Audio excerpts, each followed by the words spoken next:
ਵਾਹਿਗੁਰੂ ਜੀ ਕਾ ਖਾਲਸਾ ਵਾਹਿਗੁਰੂ ਜੀ ਕੀ ਫਤਿਹ। Gurbani MK TV ਦੇ ਤੁਹਾਡਾ ਸਭ ਦਾ ਬਹੁਤ-ਬਹੁਤ ਸਵਾਗਤ ਹੈ ਜੀ। ਪਿਆਰੀ ਸਾਧ ਸੰਗਤ ਜੀ, ਸਾਡੀ ਅੱਜ ਦੀ ਵੀਡੀਓ ਦੇ ਵਿੱਚ ਅਸੀਂ ਗੱਲ ਕਰਾਂਗੇ ਕਿ ਚਾਹੇ ਕੋਈ ਸਾਡਾ ਕਿੰਨਾ ਵੀ ਸਕਾ ਕਿਉਂ ਨਾ ਹੋਵੇ, ਇਹ ਤਿੰਨ ਚੀਜ਼ਾਂ ਕਦੇ ਵੀ ਕਿਸੇ ਨੂੰ ਨਾ ਦਿਓ। ਅੱਜ ਦੀ ਇਹ ਕਹਾਣੀ ਬੜੀ ਹੀ ਸਿੱਖਿਆਦਾਇਕ ਹੈ ਸੰਗਤ ਜੀ। ਜਾਣਦੇ ਹਾਂ ਉਹ ਤਿੰਨ ਚੀਜ਼ਾਂ ਦੇ ਬਾਰੇ ਜਿਹੜੀਆਂ ਕਦੇ ਵੀ ਕਿਸੇ ਦੂਜੇ ਦੇ ਹੱਥ ਵਿੱਚ ਨਹੀਂ ਦੇਣੀਆਂ ਚਾਹੀਦੀਆਂ। ਚਾਹੇ ਕੋਈ ਕਿੰਨਾ ਵੀ ਸਗਾ ਕਿਉਂ ਨਾ ਹੋਵੇ, ਕਿੰਨਾ ਹੀ ਸਾਡਾ ਪਿਆਰਾ ਕਿਉਂ ਨਾ ਹੋਵੇ, ਜੇਕਰ ਅਸੀਂ ਦੂਜਿਆਂ ਦੇ ਹੱਥ ਵਿੱਚ ਦਿੰਨੇ ਹਾਂ ਤਾਂ ਇਹ ਸਾਨੂੰ ਕਦੇ ਵੀ ਵਾਪਸ ਨਹੀਂ ਮਿਲਦੀਆਂ, ਤੇ ਜੇਕਰ ਵਾਪਸ ਮਿਲ ਵੀ ਜਾਣ ਤਾਂ ਪਹਿਲਾਂ ਦੀ ਤਰ੍ਹਾਂ ਸਾਨੂੰ ਨਹੀਂ ਮਿਲਦੀਆਂ। ਤਾਂ ਫਿਰ ਸਾਧ ਸੰਗਤ ਜੀ, ਅੱਜ ਦੀ ਇਹ ਵੀਡੀਓ ਬਹੁਤ ਹੀ ਧਿਆਨ ਦੇ ਨਾਲ ਸੁਣਨਾ, ਤੁਹਾਨੂੰ ਬਹੁਤ ਹੀ ਵਧੀਆ ਸਿੱਖਿਆ ਮਿਲੇਗੀ। ਤਾਂ ਸੰਗਤ ਜੀ, ਵੀਡੀਓ ਨੂੰ ਸ਼ੁਰੂ ਕਰਨ ਤੋਂ ਪਹਿਲਾਂ ਕਮੈਂਟ ਬਾਕਸ ਦੇ ਵਿੱਚ ਜਾ ਕੇ ਵਾਹਿਗੁਰੂ ਜੀ ਲੈ ਕੇ ਹਾਜ਼ਰੀ ਲਗਵਾ ਦਿਓ ਜੀ। ਤਾਂ ਸੰਗਤ ਜੀ, ਆਓ ਹੁਣ ਅੱਜ ਦੀ ਵੀਡੀਓ ਸ਼ੁਰੂ ਕਰਦੇ ਹਾਂ। ਕਹਿੰਦੇ ਹਨ ਕਿ ਬਹੁਤ ਪੁਰਾਣੇ ਸਮੇਂ ਦੀ ਗੱਲ ਹੈ ਕਿ ਕਿਸੇ ਸ਼ਹਿਰ ਦੇ ਵਿੱਚ ਇੱਕ ਰਾਜਾ ਰਾਜ ਕਰਦਾ ਸੀ। ਉਸ ਰਾਜੇ ਦੇ ਕੋਈ ਔਲਾਦ ਨਹੀਂ ਸੀ, ਤੇ ਜਦੋਂ ਵੀ ਰਾਜਾ ਨਗਰ ਦੇ ਵਿੱਚ ਬਾਹਰ ਨਿਕਲਦਾ ਤਾਂ ਲੋਕ ਉਸ ਨੂੰ ਕਹਿੰਦੇ ਕਿ ਇਹ ਪਿਛਲੇ ਜਨਮ ਵਿੱਚ ਮਹਾਪਾਪੀ ਹੋਵੇਗਾ, ਤਾਂ ਹੀ ਇਸ ਦੇ ਘਰ ਕੋਈ ਔਲਾਦ ਨਹੀਂ ਹੈ। ਸਵੇਰੇ ਸਵੇਰੇ ਇਸ ਦਾ ਮੂੰਹ ਦੇਖਣ ਨਾਲ ਸ਼ਾਮ ਤੱਕ ਭੋਜਨ ਵੀ ਨਸੀਬ ਨਹੀਂ ਹੁੰਦਾ, ਨਾ ਹੀ ਸਾਡਾ ਕੋਈ ਕੰਮ ਬਣਦਾ ਹੈ। ਕੋਈ ਕੰਮ ਬਣਨਾ ਹੋਵੇ ਤਾਂ ਉਹ ਪਹਿਲਾਂ ਹੀ ਵਿਗੜ ਜਾਂਦਾ ਹੈ। ਸੋ ਸਾਧ ਸੰਗਤ ਜੀ, ਆਪਣੀ ਪ੍ਰਜਾ ਦੇ ਮੂੰਹੋਂ ਇਹੋ ਜਿਹੀਆਂ ਗੱਲਾਂ ਸੁਣ ਕੇ ਰਾਜਾ ਬਹੁਤ ਦੁਖੀ ਹੁੰਦਾ ਹੈ। ਰਾਜਾ ਚੰਗੀ ਤਰ੍ਹਾਂ ਜਾਣਦਾ ਸੀ ਕਿ ਲੋਕ ਕੁਝ ਨਾ ਕੁਝ ਕਮੀ ਤਾਂ ਹਰ ਇੱਕ ਵਿੱਚ ਕੱਢ ਹੀ ਦਿੰਦੇ ਹਨ, ਤੇ ਜਦੋਂ ਤੱਕ ਔਲਾਦ ਨਹੀਂ ਹੋਵੇਗੀ ਉਦੋਂ ਤੱਕ ਮੈਨੂੰ ਇਹ ਤਾਨੇ ਸੁਣਨ ਨੂੰ ਮਿਲਣਗੇ।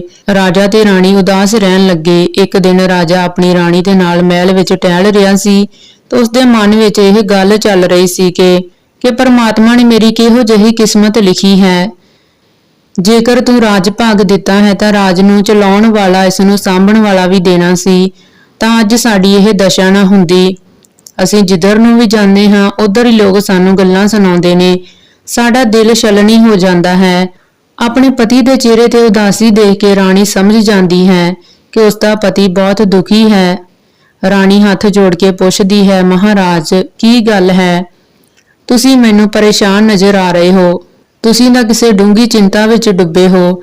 ਤਾਂ ਰਾਜੇ ਨੇ ਰਾਣੀ ਨੂੰ ਕਿਹਾ ਕਿ ਤੂੰ ਮੈਨੂੰ ਮੇਰੇ ਹਾਲ ਤੇ ਛੱਡ ਦੇ, ਤੈਨੂੰ ਚਿੰਤਾ ਕਰਨ ਦੀ ਕੋਈ ਲੋੜ ਨਹੀਂ। ਤਾਂ ਰਾਣੀ ਕਹਿੰਦੀ ਕਿ ਮਹਾਰਾਜ ਤੁਸੀਂ ਇਸ ਤਰ੍ਹਾਂ ਕਿਉਂ ਕਹਿ ਰਹੇ ਹੋ?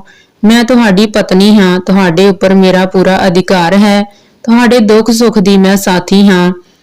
ਆਪਣੀ ਰਾਣੀ ਦੀਆਂ ਗੱਲਾਂ ਸੁਣ ਕੇ ਰਾਜਾ ਕਹਿੰਦਾ ਹੈ ਕਿ ਮਹਾਰਾਣੀ, ਜੇਕਰ ਤੂੰ ਮੇਰੀ ਚਿੰਤਾ ਦਾ ਕਾਰਨ ਜਾਣਨਾ ਚਾਹੁੰਦੀ ਹੈ ਤਾਂ ਫਿਰ ਸੁਣ। ਮੇਰੀ ਚਿੰਤਾ ਦਾ ਕਾਰਨ ਇਹ ਹੈ ਕਿ ਅਸੀਂ ਦੋਵੇਂ ਹੀ ਬੇਔਲਾਦ ਹਾਂ। ਜਦੋਂ ਵੀ ਮੈਂ ਨਗਰ ਵਿੱਚ ਜਾਂਦਾ ਹਾਂ ਤਾਂ ਲੋਕ ਮੈਨੂੰ ਦੇਖ ਕੇ ਮੂੰਹ ਫੇਰ ਲੈਂਦੇ ਹਨ, ਦੁਨੀਆ ਦੀਆਂ ਗੱਲਾਂ ਮੇਰੇ ਤੋਂ ਸੁਣੀਆਂ ਨਹੀਂ ਜਾਂਦੀਆਂ। ਮੈਂ ਪਰਮਾਤਮਾ ਤੋਂ ਪੁੱਛਣਾ ਚਾਹੁੰਦਾ ਹਾਂ ਕਿ ਪਰਮਾਤਮਾ, ਮੈਂ ਪਿਛਲੇ ਜਨਮ ਵਿੱਚ ਇਹੋ ਜਿਹਾ ਕਿਹੜਾ ਪਾਪ ਕੀਤਾ ਸੀ ਜੋ ਮੈਨੂੰ ਇਸ ਜਨਮ ਵਿੱਚ ਚੁਕਾਉਣਾ ਪੈ ਰਿਹਾ ਹੈ ਤੇ ਸਾਨੂੰ ਬੇਔਲਾਦ ਰਹਿਣਾ ਪੈ ਰਿਹਾ ਹੈ। ਇੱਕ ਵਾਰ ਜੇ ਸਾਡੇ ਘਰ ਔਲਾਦ ਪੈਦਾ ਹੋ ਜਾਂਦੀ, ਫਿਰ ਭਾਵੇਂ ਉਹ ਜਨਮ ਲੈਂਦੇ ਹੀ ਮਰ ਜਾਂਦੀ। ਮਹਾਰਾਜ ਦਾ ਦੁੱਖ ਦੇਖ ਕੇ ਰਾਣੀ ਸੋਚਣ ਲੱਗੀ ਕਿ ਮੈਂ ਆਪਣੇ ਮਹਾਰਾਜ ਨੂੰ ਖੁਸ਼ ਕਰਨ ਲਈ ਕੀ ਕਰਾਂ। ਤਾਂ ਉਸਨੇ ਸੋਚਿਆ ਕਿ ਹਕੀਕਤ ਵਿੱਚ ਤਾਂ ਨਹੀਂ, ਘੱਟੋ ਘੱਟ ਝੂਠ ਬੋਲ ਕੇ ਹੀ ਮਹਾਰਾਜ ਨੂੰ ਖੁਸ਼ ਕਰ ਦਿੰਦੀ ਹਾਂ। ਰਾਣੀ ਕੁਝ ਦਿਨਾਂ ਬਾਅਦ ਰਾਜੇ ਨੂੰ ਇਹ ਝੂਠੀ ਖਬਰ ਦਿੰਦੀ ਹੈ ਕਿ ਮੈਂ ਮਾਂ ਬਣਨ ਵਾਲੀ ਹਾਂ। ਹੁਣ ਤੁਹਾਨੂੰ ਔਲਾਦ ਨੂੰ ਲੈ ਕੇ ਚਿੰਤਾ ਕਰਨ ਦੀ ਕੋਈ ਲੋੜ ਨਹੀਂ। ਹੁਣ ਤੁਹਾਨੂੰ ਬਹੁਤ ਜਲਦ ਸਾਡੇ ਰਾਜ ਭਾਗ ਨੂੰ ਸਾਂਭਣ ਦੇ ਲਈ ਉੱਤਰਾਧਿਕਾਰੀ ਮਿਲ ਜਾਵੇਗਾ। ਸਾਡੇ ਮਹਿਲ ਵਿੱਚ ਵੀ ਇੱਕ ਛੋਟਾ ਬਾਲ ਖੇਡੇਗਾ। ਰਾਣੀ ਦੀ ਇਹ ਗੱਲ ਸੁਣ ਕੇ ਰਾਜੇ ਦੇ ਮਰੇ ਹੋਏ ਸਰੀਰ ਵਿੱਚ ਜਾਨ ਪੈ ਗਈ। ਰਾਜਾ ਇੱਕਦਮ ਚੌਂਕ ਕੇ ਕਹਿਣ ਲੱਗਿਆ, ਝੂਠ ਤਾਂ ਨਹੀਂ ਬੋਲ ਰਹੀ ਰਾਣੀ? ਰਾਣੀ ਨੇ ਕਿਹਾ, ਨਹੀਂ ਮਹਾਰਾਜ, ਇਹ ਸੱਚ ਹੈ। ਭਲਾ ਮੈਂ ਇਸ ਬਾਰੇ ਝੂਠ ਕਿਉਂ ਬੋਲਾਂਗੀ? ਮੇਰਾ ਵਿਸ਼ਵਾਸ ਕਰੋ। ਸੰਗਤ ਜੀ, ਰਾਜੇ ਨੂੰ ਆਪਣੀ ਰਾਣੀ ਦੀ ਗੱਲ ਤੇ ਯਕੀਨ ਹੋ ਗਿਆ। ਉਸਦੇ ਚਿਹਰੇ ਤੇ ਖੁਸ਼ੀ ਦਾ ਕੋਈ ਟਿਕਾਣਾ ਨਾ ਰਿਹਾ। ਖੁਸ਼ੀ ਵਿੱਚ ਆ ਕੇ ਉਹ ਦਰਬਾਰ ਵਿੱਚ ਦਾਨ ਕਰਦਾ ਹੈ ਤੇ ਐਲਾਨ ਕਰ ਦਿੰਦਾ ਹੈ ਕਿ ਉਸਦੀ ਰਾਣੀ ਗਰਭਵਤੀ ਹੈ ਤੇ ਬਹੁਤ ਹੀ ਜਲਦ ਉਸਦੇ ਘਰ ਬੱਚੇ ਦੀਆਂ ਕਿਲਕਾਰੀਆਂ ਗੂੰਜਣ ਵਾਲੀਆਂ ਹਨ। ਸਮਾਂ ਬੀਤਦਾ ਗਿਆ। ਜਿਵੇਂ ਜਿਵੇਂ ਸਮਾਂ ਬੀਤਣ ਲੱਗਿਆ, ਰਾਣੀ ਦੀਆਂ ਚਿੰਤਾਵਾਂ ਵਧਣ ਲੱਗੀਆਂ। ਉਹ ਆਪਣੇ ਪੇਟ ਦੇ ਉੱਪਰ ਕੱਪੜੇ ਬੰਨ੍ਹ ਕੇ ਰੱਖਦੀ ਸੀ। ਜਦੋਂ 9 ਮਹੀਨੇ ਦਾ ਸਮਾਂ ਪੂਰਾ ਹੋ ਗਿਆ ਤਾਂ ਰਾਣੀ ਹੋਰ ਵੀ ਜ਼ਿਆਦਾ ਘਬਰਾਉਣ ਲੱਗੀ ਕਿ ਹੁਣ ਕੀ ਹੋਵੇਗਾ। ਮੈਂ ਤਾਂ ਆਪਣੇ ਮਹਾਰਾਜ ਨੂੰ ਖੁਸ਼ ਕਰਨ ਲਈ ਸਿਰਫ ਉਹਨਾਂ ਨੂੰ ਝੂਠ ਹੀ ਬੋਲਿਆ ਸੀ। ਹੁਣ ਮੈਂ ਉਹਨਾਂ ਨੂੰ ਬੱਚਾ ਕਿੱਥੋਂ ਲਿਆ ਕੇ ਦੇਵਾਂਗੀ? ਪਰ ਅੱਜ ਮੈਂ ਜੇ ਉਹਨਾਂ ਨੂੰ ਇਹ ਸੱਚ ਦੱਸ ਵੀ ਦਿੱਤਾ ਤਾਂ ਮਹਾਰਾਜ ਨੇ ਇਹ ਝੂਠ ਬਰਦਾਸ਼ਤ ਨਹੀਂ ਕਰ ਸਕਣਾ ਤੇ ਉਹ ਮੈਨੂੰ ਮਾਰ ਦੇਣਗੇ ਤੇ ਖੁਦ ਨੂੰ ਵੀ ਨੁਕਸਾਨ ਪਹੁੰਚਾ ਸਕਦੇ ਹਨ। ਰਾਣੀ ਇਹ ਗੱਲਾਂ ਸੋਚ-ਸੋਚ ਕੇ ਪਰੇਸ਼ਾਨ ਹੋ ਰਹੀ ਸੀ ਤੇ ਸੋਚ ਰਹੀ ਸੀ ਕਿ ਹੁਣ ਕੀ ਕਰਾਂ। ਰਾਣੀ ਦੀ ਇੱਕ ਬਹੁਤ ਪਿਆਰੀ ਦਾਸੀ ਸੀ। ਉਸਨੇ ਦਾਸੀ ਨੂੰ ਕਿਹਾ ਕਿ ਜੇਕਰ ਤੂੰ ਮੇਰਾ ਸਾਥ ਦੇਵੇਂ ਤਾਂ ਮੈਂ ਮਹਾਰਾਜ ਨੂੰ ਕੁਝ ਦਿਨ ਝੂਠ ਬੋਲ ਕੇ ਖੁਸ਼ ਰੱਖਣ ਦੀ ਕੋਸ਼ਿਸ਼ ਕਰਾਂਗੀ। ਇਹ ਗੱਲ ਦਾਸੀ ਨੂੰ ਪਹਿਲਾਂ ਤੋਂ ਹੀ ਪਤਾ ਸੀ ਕਿ ਰਾਣੀ ਦੀ ਕੁੱਖ ਵਿੱਚ ਬੱਚਾ ਨਹੀਂ ਹੈ। ਦਾਸੀ ਇਹ ਕੰਮ ਕਰਨ ਨੂੰ ਸਹਿਮਤ ਹੋ ਜਾਂਦੀ ਹੈ ਤੇ ਉਹ ਕਹਿੰਦੀ ਹੈ ਕਿ ਰਾਣੀ ਜੀ ਤੁਸੀਂ ਜਿਵੇਂ ਦੱਸੋਗੇ ਮੈਂ ਉਸੇ ਤਰ੍ਹਾਂ ਕਰਨ ਨੂੰ ਤਿਆਰ ਹਾਂ। ਤੁਹਾਡਾ ਇਹ ਰਾਜ ਹਮੇਸ਼ਾ ਗੁਪਤ ਹੀ ਰਹੇਗਾ। ਇਸ ਦੀ ਕਿਸੇ ਨੂੰ ਭਿਣਕ ਤੱਕ ਵੀ ਨਹੀਂ ਲੱਗੇਗੀ, ਚਾਹੇ ਮੇਰੀ ਜਾਨ ਹੀ ਕਿਉਂ ਨਾ ਚਲੀ ਜਾਵੇ। ਪਰ ਮੈਂ ਇਹ ਭੇਦ ਕਦੇ ਵੀ ਰਾਜੇ ਨੂੰ ਨਹੀਂ ਦੱਸਾਂਗੀ ਕਿ ਤੁਸੀਂ ਰਾਜਾ ਸਾਹਿਬ ਨੂੰ ਝੂਠ ਬੋਲਿਆ ਹੈ। ਰਾਣੀ ਦੇ ਕਹਿਣ ਦੇ ਅਨੁਸਾਰ ਦਾਸੀ ਨੇ ਰਾਜੇ ਨੂੰ ਜਾ ਕੇ ਵਧਾਈ ਦਿੱਤੀ ਤੇ ਕਿਹਾ ਕਿ ਵੱਡੀ ਰਾਣੀ ਨੇ ਬੜੇ ਸੋਹਣੇ ਪੁੱਤਰ ਨੂੰ ਜਨਮ ਦਿੱਤਾ ਹੈ। ਰਾਜੇ ਨੇ ਸੁਣਿਆ ਤਾਂ ਉਸਨੇ ਖੁਸ਼ੀ ਦੇ ਮਾਰੇ ਦਰਬਾਰ ਵਿੱਚ ਐਲਾਨ ਕਰ ਦਿੱਤਾ।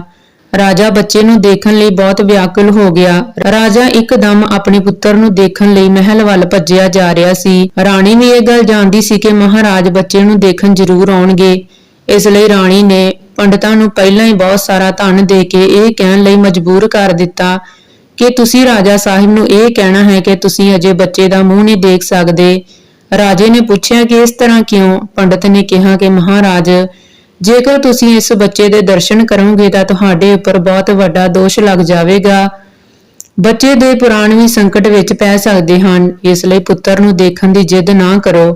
ਪੁੱਤਰ ਤੁਹਾਡਾ ਹੈ ਤੇ ਤੁਹਾਡੇ ਮਹਿਲ ਵਿੱਚ ਹੀ ਰਹੇਗਾ। ਤੁਹਾਨੂੰ ਇਹ ਸਭ ਤੋਂ ਵੱਡੀ ਖੁਸ਼ੀ ਹੋਣੀ ਚਾਹੀਦੀ ਹੈ ਕਿ ਭਗਵਾਨ ਦੀ ਕਿਰਪਾ ਦੇ ਨਾਲ ਤੁਹਾਡੇ ਘਰ ਵਿੱਚ ਪੁੱਤਰ ਨੇ ਜਨਮ ਲਿਆ ਹੈ। ਮਹਾਰਾਜ ਜਦੋਂ ਤੁਹਾਡਾ ਪੁੱਤਰ ਵੱਡਾ ਹੋ ਜਾਵੇਗਾ, ਉਹ ਵਿਆਹ ਦੇ ਲਾਇਕ ਹੋ ਜਾਵੇਗਾ, ਉਸ ਸਮੇਂ ਤੁਸੀਂ ਆਪਣੇ ਪੁੱਤਰ ਨੂੰ ਦੇਖ ਸਕਦੇ ਹੋ। ਸੰਗਤ ਜੀ, ਪੰਡਤ ਦੀ ਗੱਲ ਸੁਣ ਕੇ ਰਾਜੇ ਨੂੰ ਪਹਿਲਾਂ ਤਾਂ ਬਹੁਤ ਦੁੱਖ ਹੋਇਆ, ਫਿਰ ਸੋਚਿਆ ਚਲੋ ਕੋਈ ਗੱਲ ਨਹੀਂ, ਘਰ ਵਿੱਚ ਤਾਂ ਰਹੇਗਾ, ਕਦੇ ਨਾ ਕਦੇ ਤਾਂ ਦੇਖਣ ਨੂੰ ਮਿਲ ਹੀ ਜਾਵੇਗਾ।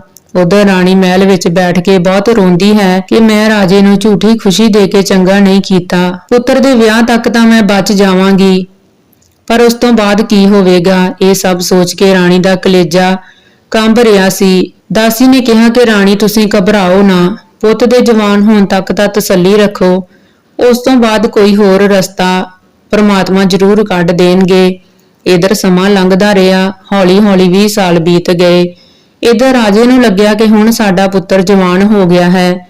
ਉਸਨੇ ਫਰਮਾਨ ਕਢਵਾ ਦਿੱਤਾ ਕਿ ਸਾਡਾ ਰਾਜਕੁਮਾਰ ਵਿਆਹ ਦੇ ਯੋਗ ਹੋ ਗਿਆ ਹੈ, ਤਾਂ ਉਸ ਦੇ ਲਈ ਰਿਸ਼ਤੇ ਆਉਣ ਲੱਗ ਗਏ।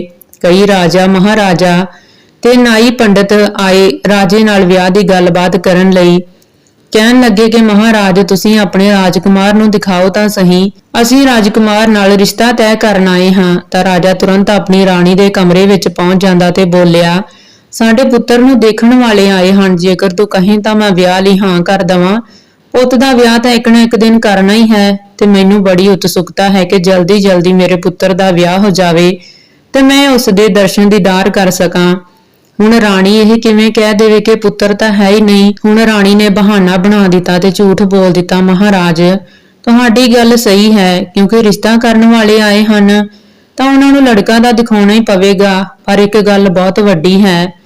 ਰਾਜਾ ਕਹਿਣ ਲੱਗਾ, ਉਹ ਕਿਹੜੀ? ਰਾਣੀ ਕਹਿੰਦੀ, ਮਹਾਰਾਜ ਮਾਫ ਕਰਨਾ, ਸਾਡੇ ਪੰਡਤ ਜੀ ਨੇ ਇਹ ਕਿਹਾ ਹੈ ਕਿ ਜੇਕਰ ਲੜਕਾ ਇੱਥੇ ਦਿਖਾ ਦਿੱਤਾ ਤਾਂ ਬਹੁਤ ਵੱਡੀ ਹਾਨੀ ਹੋ ਸਕਦੀ ਹੈ, ਲੜਕੇ ਦੀ ਮੌਤ ਵੀ ਹੋ ਸਕਦੀ ਹੈ। ਜਿਨ੍ਹਾਂ ਨੇ ਰਿਸ਼ਤਾ ਤੈਅ ਕਰਨਾ ਹੈ ਉਹ ਇਸ ਸ਼ਰਤ ਤੇ ਰਿਸ਼ਤਾ ਤੈਅ ਕਰ ਲੈਣ ਕਿ ਜਦੋਂ ਮੁੰਡਾ ਲਾੜਾ ਬਣ ਕੇ ਮੰਡਪ ਦੇ ਵਿੱਚ ਆਵੇਗਾ ਉੱਥੇ ਹੀ ਉਸ ਨੂੰ ਦੇਖ ਲੈਣ, ਤੇ ਜਿਨ੍ਹਾਂ ਨੇ ਬਿਨਾਂ ਦੇਖੇ ਰਿਸ਼ਤਾ ਤੈਅ ਕਰਨਾ ਹੈ ਤਾਂ ਉਹ ਤੈਅ ਕਰ ਸਕਦੇ ਹਨ, ਨਹੀਂ ਤਾਂ ਵਾਪਸ ਚਲੇ ਜਾਣ। ਇਹ ਗੱਲ ਸੁਣ ਕੇ ਰਾਜਾ ਫਿਰ ਵਾਪਸ ਚਲਾ ਜਾਂਦਾ ਹੈ ਤੇ ਰਾਜਾ ਲੜਕੀ ਵਾਲਿਆਂ ਨੂੰ ਇਹ ਗੱਲ ਜਾ ਕੇ ਕਹਿ ਦਿੰਦਾ ਹੈ ਕਿ ਮੈਨੂੰ ਮਾਫ ਕਰੋ, ਬਿਨਾਂ ਦੇਖੇ ਜੇਕਰ ਤੁਸੀਂ ਰਿਸ਼ਤਾ ਤੈਅ ਕਰਨਾ ਚਾਹੁੰਦੇ ਹੋ ਤਾਂ ਅਸੀਂ ਤੈਅ ਕਰਨ ਨੂੰ ਤਿਆਰ ਹਾਂ। ਇਹ ਗੱਲ ਸੁਣ ਕੇ ਉੱਥੋਂ ਸਾਰੇ ਲੋਕ ਵਾਪਸ ਚਲੇ ਜਾਂਦੇ ਹਨ। ਇੱਕ ਰਾਜਾ ਇਸ ਤਰ੍ਹਾਂ ਦਾ ਆਉਂਦਾ ਹੈ ਜੋ ਬਿਨਾਂ ਰਾਜਕੁਮਾਰ ਨੂੰ ਦੇਖੇ ਹੀ ਆਪਣੀ ਧੀ ਦਾ ਰਿਸ਼ਤਾ ਤੈਅ ਕਰ ਜਾਂਦਾ ਹੈ ਤੇ ਕਹਿੰਦਾ ਹੈ ਕਿ ਕੋਈ ਗੱਲ ਨਹੀਂ, ਲੜਕਾ ਜਦੋਂ ਲਾੜਾ ਬਣ ਕੇ ਮੰਡਪ ਦੇ ਵਿੱਚ ਆਵੇਗਾ ਉੱਥੇ ਤਾਂ ਦੇਖਣ ਨੂੰ ਮਿਲ ਹੀ ਜਾਵੇਗਾ।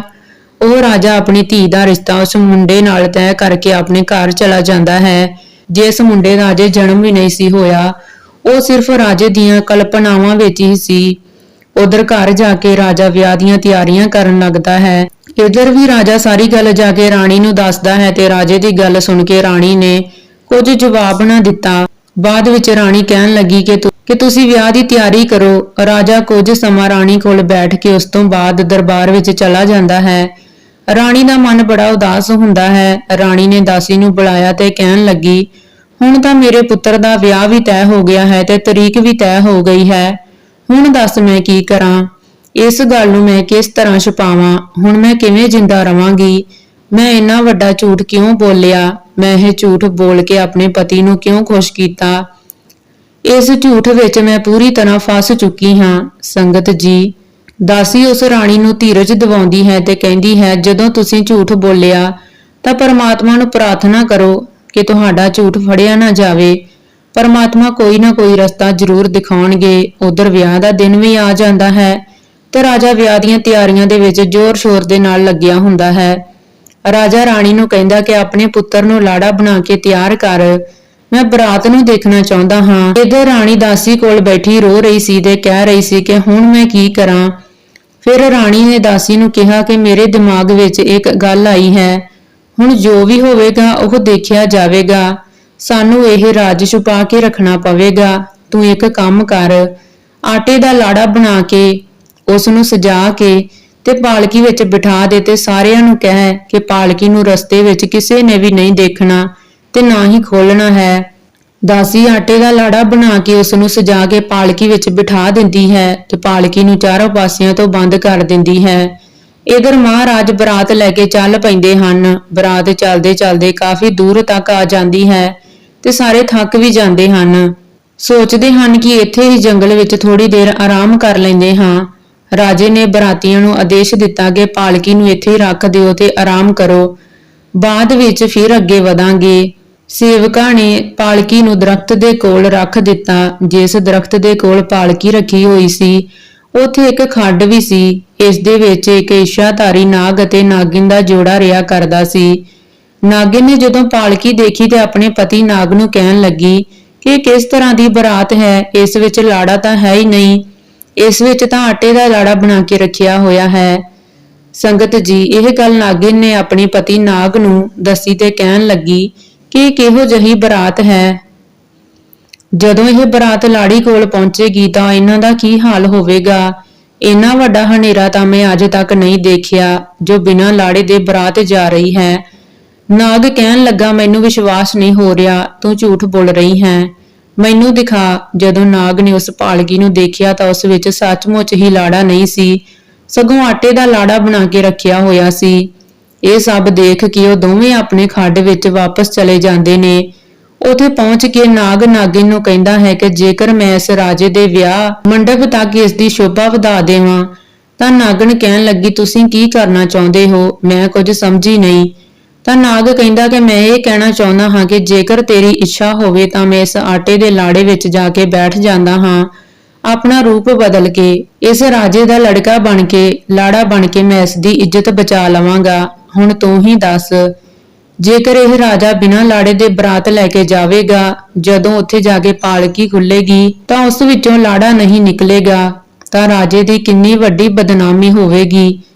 ਤੇ ਜਿੱਥੇ ਇਹ ਰਾਜਾ ਪੁੱਤ ਨੂੰ ਵਿਆਹੁਣ ਲਈ ਜਾ ਰਿਹਾ ਹੈ ਉਸ ਰਾਜੇ ਦੇ ਵੀ ਬੜੀ ਬਦਨਾਮੀ ਹੋਵੇਗੀ। ਜੇਕਰ ਤੇਰੀ ਸਹਿਮਤੀ ਹੋਵੇ ਤਾਂ ਮੈਂ ਇਸ ਰਾਜੇ ਦਾ ਮੁੰਡਾ ਬਣ ਕੇ ਇਸ ਦੇ ਵਿਆਹ ਮੰਡਪ ਤੱਕ ਇਸ ਦੀ ਸ਼ੋਭਾ ਵਧਾ ਦਿੰਦਾ ਹਾਂ।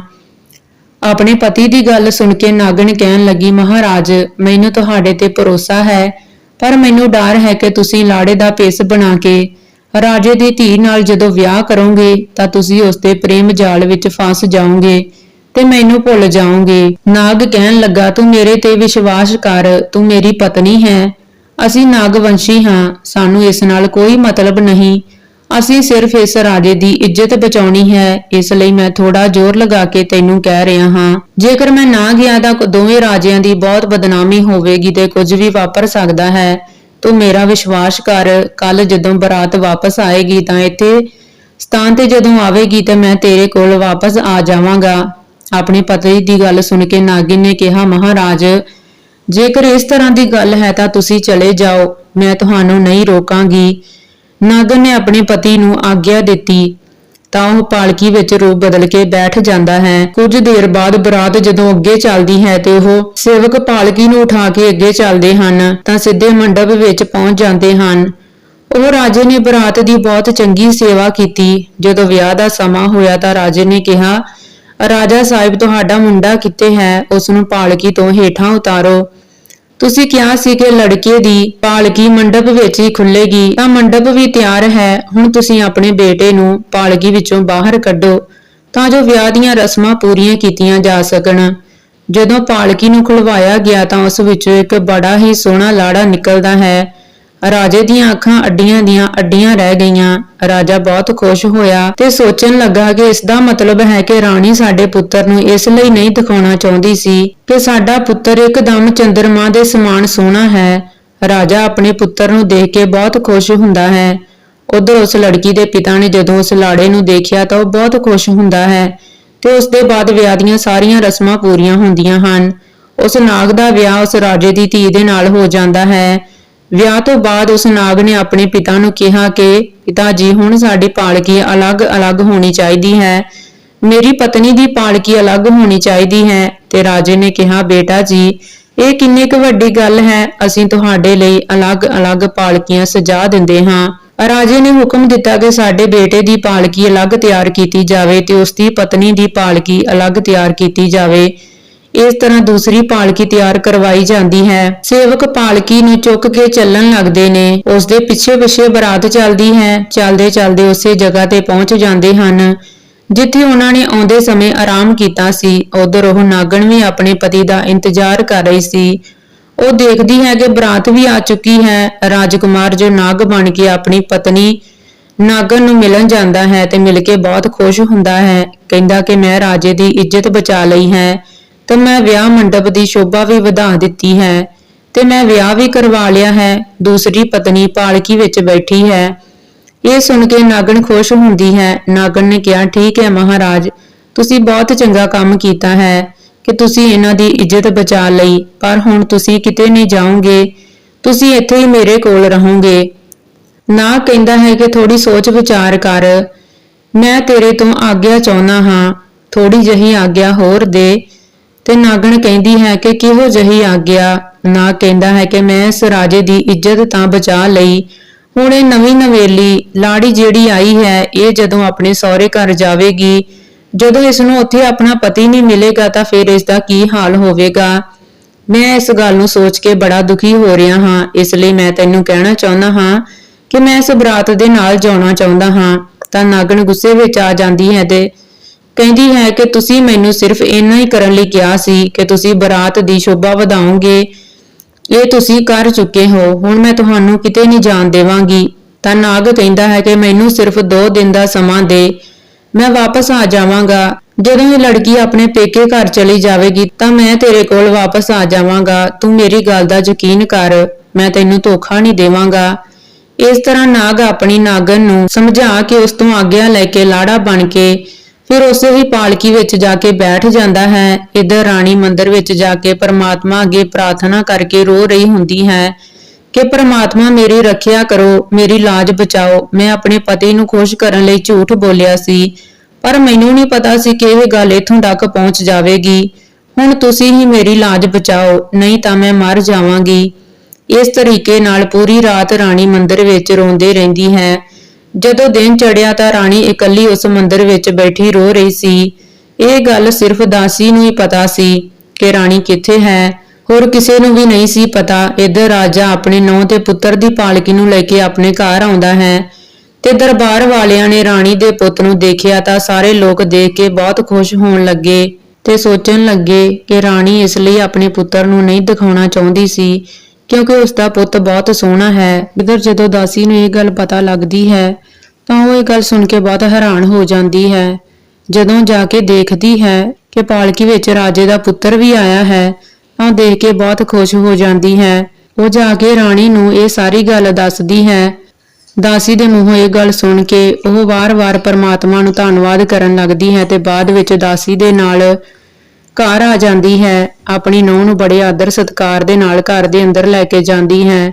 ਆਪਣੇ ਬੇਟੇ ਨੂੰ ਸੀਨੇ ਨਾਲ ਲਗਾ ਲੈਂਦੀ ਹੈ ਕਿਉਂਕਿ ਉਸਨੇ ਤਾਂ ਝੂਠ ਬੋਲਿਆ ਸੀ ਉਸਨੇ ਇਹ ਸਮਝਿਆ ਕਿ ਪ੍ਰਭੂ ਦਾ ਪ੍ਰਸ਼ਾਦ ਹੈ। ਹੁਣ ਉਹ ਨਾਗ ਜੋ ਲਾੜਾ ਬਣ ਕੇ ਆਇਆ ਸੀ, ਉਸ ਲੜਕੀ ਦਾ ਪਤੀ ਬਣ ਕੇ ਆਇਆ ਸੀ, ਉਹ ਹੌਲੀ-ਹੌਲੀ ਉਸ ਲੜਕੀ ਦੇ ਪ੍ਰੇਮ ਜਾਲ ਵਿੱਚ ਫਸ ਜਾਂਦਾ ਹੈ।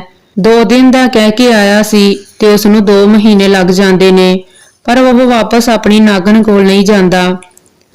ਜਦੋਂ 2 ਮਹੀਨੇ ਦਾ ਸਮਾਂ ਲੰਘ ਜਾਂਦਾ ਹੈ ਤੇ ਨਾਗ ਵਾਪਸ ਨਹੀਂ ਆਉਂਦਾ ਤਾਂ ਨਾਗਣ ਵਿਚਾਰੀ ਇੰਤਜ਼ਾਰ ਕਰਦੇ ਜੰਗਲਾਂ ਵਿੱਚ ਉਸ ਨੂੰ ਲੱਭਦੀ ਹੋਈ ਭਟਕਦੀ ਫਿਰਦੀ ਹੈ। ਉਸ ਤੋਂ ਬਾਅਦ ਉਹ ਗੁੱਸੇ ਵਿੱਚ ਰਾਜੇ ਦੇ ਮਹਿਲ ਵੱਲ ਚੱਲ ਪੈਂਦੀ ਹੈ, ਇਹ ਸੋਚ ਕੇ ਕਿ ਉਸ ਨੂੰ ਜਿੰਦਾ ਨਹੀਂ ਛੱਡਾਂਗੀ ਤੇ ਨਾ ਹੀ ਉਸ ਔਰਤ ਨੂੰ। ਇਹ ਵਿਚਾਰ ਕਰਕੇ ਉਹ ਜੰਗਲ ਵਿੱਚ ਭਟਕਦੀ ਹੋਈ ਜਾ ਰਹੀ ਸੀ।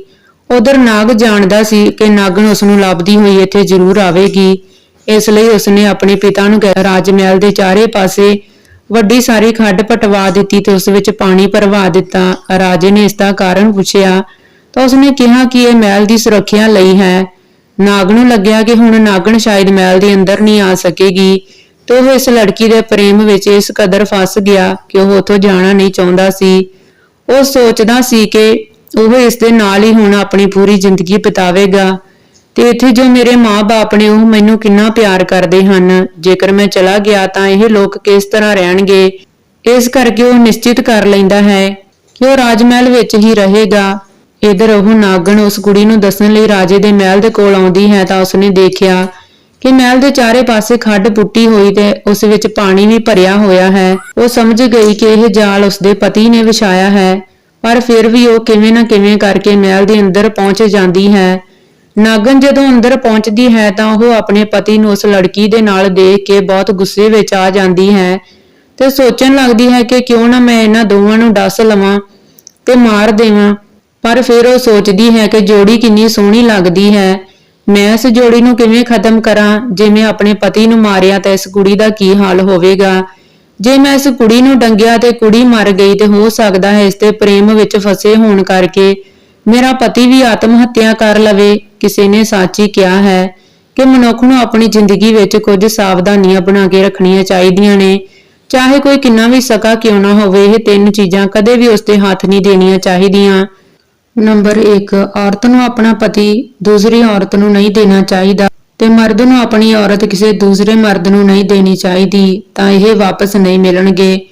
ਜੇ ਮਿਲ ਵੀ ਗਏ ਤਾਂ ਪਹਿਲਾਂ ਦੀ ਤਰ੍ਹਾਂ ਇਹਨਾਂ ਦੇ ਵਿੱਚ ਯਕੀਨ ਨਹੀਂ ਹੋਵੇਗਾ। ਨੰਬਰ 2, ਆਪਣਾ ਕਮਾਇਆ ਹੋਇਆ ਧਨ ਕਦੇ ਦੂਜਿਆਂ ਦੇ ਹੱਥ ਨਹੀਂ ਦੇਣਾ ਚਾਹੀਦਾ। ਦੂਜਿਆਂ ਦੇ ਹੱਥਾਂ ਵਿੱਚ ਪਹੁੰਚਿਆ ਹੋਇਆ ਧਨ ਵਾਪਸ ਮਿਲਣ ਵਿੱਚ ਬਹੁਤ ਦਿੱਕਤ ਹੁੰਦੀ ਹੈ ਤੇ ਉਹ ਕਦੇ ਵੀ ਸਮੇਂ ਤੇ ਕੰਮ ਨਹੀਂ ਆਉਂਦਾ। ਇਸ ਲਈ ਆਪਣੇ ਧਨ ਨੂੰ ਹਮੇਸ਼ਾ ਆਪਣੇ ਕੋਲ ਹੀ ਰੱਖੋ। ਅਤੇ ਨੰਬਰ 3, ਬਿਨਾਂ ਪੜ੍ਹੀ ਹੋਈ ਪੁਸਤਕ ਦੀ ਵਿਦਿਆ ਵੀ ਸਮਾਂ ਪੈਣ ਤੇ ਕਦੇ ਕੰਮ ਨਹੀਂ ਆਉਂਦੀ। ਇਹ 3 ਚੀਜ਼ਾਂ ਕਦੇ ਵੀ ਮਨੁੱਖ ਨੂੰ ਦੂਜਿਆਂ ਦੇ ਹੱਥ ਵਿੱਚ ਨਹੀਂ ਦੇਣੀਆਂ ਚਾਹੀਦੀਆਂ। ਨਾਗਣ ਸੋਚਣ ਲੱਗੀ ਕਿ ਮੈਂ ਕਿਸੇ ਵੀ ਪਾਸੇ ਦੀ ਨਹੀਂ ਰਹੀ, ਮੈਂ ਤਾਂ ਵਿਧਵਾ ਹੋ ਗਈ ਹਾਂ। ਮੈਂ ਜਾਣ ਬੁੱਝ ਕੇ ਆਪਣੇ ਪੈਰਾਂ ਤੇ ਕੁਹਾੜੀ ਮਾਰ ਲਈ ਹੈ। ਮੈਂ ਆਪਣੇ ਹੱਥਾਂ ਦੇ ਨਾਲ ਹੀ ਆਪਣਾ ਪਤੀ ਦੂਸਰੀ ਔਰਤ ਨੂੰ ਦੇ ਦਿੱਤਾ ਤੇ ਇਸ ਭਲਾਈ ਦਾ ਬਦਲਾ ਮੈਨੂੰ ਇਹ ਮਿਲਿਆ ਹੈ। ਮੈਂ ਆਪਣੇ ਪਤੀ ਨੂੰ ਗਵਾ ਕੇ ਪਛਤਾ ਰਹੀ ਹਾਂ। ਇਸ ਤਰ੍ਹਾਂ ਨਾ ਹੋਵੇ ਕਿ ਦੂਸਰੀ ਕੁੜੀ ਵੀ ਵਿਧਵਾ ਹੋ ਜਾਵੇ, ਇਸ ਤਰ੍ਹਾਂ ਨਾ ਹੋਵੇ ਕਿ ਮੇਰਾ ਪਤੀ ਹੀ ਮਰ ਜਾਵੇ। ਤਾਂ ਸੰਗਤ ਜੀ, ਇਹ ਵਿਚਾਰ ਕਰਨ ਤੋਂ ਬਾਅਦ ਉਹ ਨਾਗਣ ਡੰਗਣ ਦਾ ਵਿਚਾਰ ਬਦਲ ਲੈਂਦੀ ਹੈ ਤੇ ਨਾਗਣ ਨੇ ਸੋਚਿਆ ਕਿ ਮੈਂ ਇੱਥੇ ਹੀ ਜਾਨ ਦੇ ਦਿੰਨੀ ਹਾਂ ਤੇ ਨਾਗਣ ਉਸੇ ਹੀ ਕਮਰੇ ਦੇ ਵਿੱਚ ਆਪਣੀ ਜਾਨ ਦੇ ਦਿੰਦੀ ਹੈ।